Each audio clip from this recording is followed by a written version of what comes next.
So, in my experiences, I've noticed that black people cannot get along in business. Why? Okay, so you've had that as an issue. I think some of us have experienced that. I certainly have as well. Unfortunately, black folks tend to work in silos.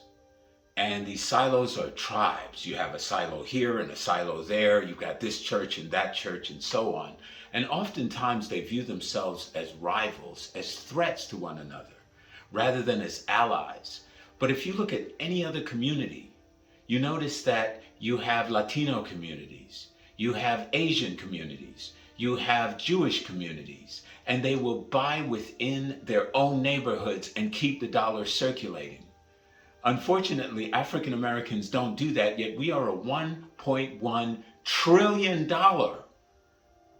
a year economy just in America alone. That's richer than the richest man in the world. $1.1 trillion of buying power that's going in every other community but our own. And if we were to mobilize those dollars, we could shift the trajectory of not only our financial circumstances, but also create a voting bloc, one that only serves a party that favors their causes. Because if you have a Jewish coalition, an African coalition, a Spanish coalition, they go in there and they are speaking on behalf of their people as a solid voting bloc.